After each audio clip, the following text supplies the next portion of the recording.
the secret Hollywood producer mom at Thanksgiving dinner. I never told my daughter, Emily, the full truth about my career. To her, I was just Mom, Elena Voss, the single woman living in a modest craftsman bungalow in Echo Park, Los Angeles. I drove a 15-year-old Honda Civic, shopped at thrift stores, and worked from home on vague projects. She thought I was scraping by on freelance editing gigs. In reality, for 25 years, I'd been one of Hollywood's most powerful executive producers, with 3 Oscar-winning films, billions in global box office earnings, and deals that shaped the industry. Why the secrecy? I grew up dirt poor in a small Midwest town, waiting tables to put myself through community college. When I moved to LA at 22, I started as a production assistant, fetching coffee for $8 an hour. I clawed my way up, nights studying scripts, days hustling on sets, while raising Emily alone after her father bailed. I wanted her to grow up valuing hard work, kindness, and real relationships, not red carpets or private jets. Money to me was freedom, not a status symbol. True power doesn't flaunt, it observes quietly. That all shifted one Thanksgiving. Emily, now 28 and engaged to Jake, called me excitedly but with an edge of nerves. Mom, we're hosting dinner at our new place in the Hollywood Hills. Jake's parents are flying in from Texas. They're big in oil. It's their first time meeting you. Please come. I heard the unspoken worry. Don't embarrass us. Jake came from old money, ranches, private schools, the works. Emily had hinted his family was particular about appearances. My instinct kicked in. If they were snobs, I'd give them exactly what they expected, a poor, unassuming mom. I'd pretend to be broke and naive to see their true faces. Corporate Hollywood had taught me to read people like scripts, and I suspected Barbara and Harlan were the type who measured worth in net assets. Thanksgiving Day came crisp and sunny. I dressed for the part. A faded floral dress I'd owned for a decade, scuffed flats, no jewelry, hair in a simple ponytail, and my old canvas tote. In the mirror, I looked like a woman worn by life, forgettable, harmless. Perfect. The drive up to the Hollywood Hills felt like entering another world. Their home was a sleek modern masterpiece. Glass walls, infinity pool overlooking the city, everything screaming wealth. The table was a masterpiece. Crystal stemware, gourmet sides from a top caterer, a perfectly roasted turkey that must have cost hundreds.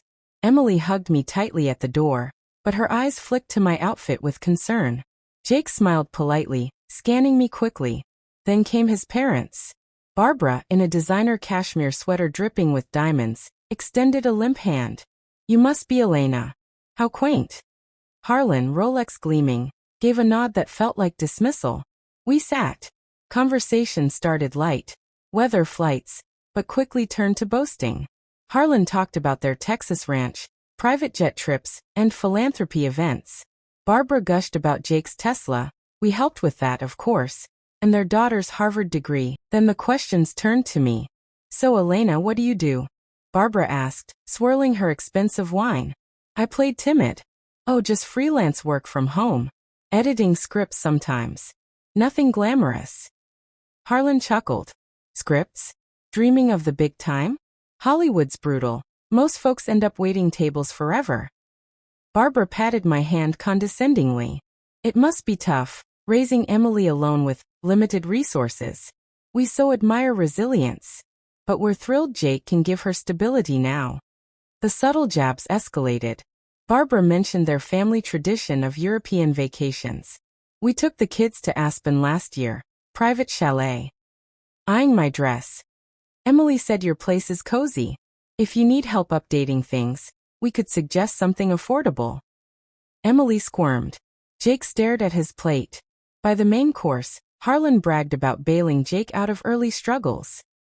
Barbara added, we've invested heavily in their future, the house down payment, wedding plans. Then the killer. Barbara leaned in with fake concern. As family, we want harmony. Emily's entering a new chapter. We wouldn't want any unnecessary burdens. Perhaps a modest monthly allowance for you? $1,000 or so. Just to ease things and in return give the couple space to build their life. There it was, the polite bribe to buy my absence. They saw me as a liability, an embarrassment to erase with pocket change. Rage simmered cold inside me, but I waited. Dessert arrived. Artisan pies with gold-dusted toppings. As coffee poured, I shifted. My voice dropped the timid act. Clear, authoritative. The tone that closes multimillion deals. That's a thoughtful offer, Barbara. But let's clarify investments. You helped with the Tesla, $100,000? House down payment. Harlan nodded proudly. Family supports family. I smiled thinly. Indeed. Speaking of investments. I pulled my phone, showed a photo of me accepting an Oscar years ago. I'm Elena Voss, executive producer on films like famous blockbusters. 3 Oscars, over $5 billion worldwide. I greenlight projects stars beg for. Silence crashed. Emily's fork clattered. Mom. Why hide this?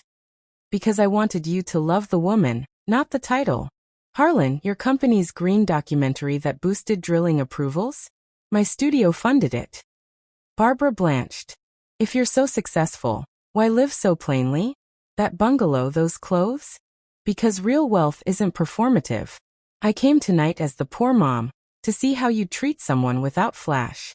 And you showed me pity, disdain, an offer to pay me to vanish. Harlan sputtered. This is manipulative. The catered bill arrived, $3,200. Harlan's card declined, fraud alert from travel. Barbara's too. Panic flickered. I calmly reached for my wallet. Allow me. My black Centurion card slid across. The waiter returned swiftly. All settled, Ms. Voss. Generous tip included. Barbara stared, humiliated. Harlan muttered thanks through gritted teeth. Emily teared up. Mom, I'm sorry. I didn't know they'd. Later, Emily confronted Jake's parents. Boundaries were set. No more control, no financial strings. Jake supported her. Barbara and Harlan left early, faces shattered. That night devastated them with truth, not anger. They deserved it. For forgetting people aren't defined by bank balances. In the weeks after, Emily visited my bungalow often, seeing it anew as choice, not necessity. We talked real, about values, humility, power. She distanced from the snobbery, building her life authentically. I never regretted the pretense. It exposed hearts, freed my daughter, and reminded me, class isn't bought. It's lived.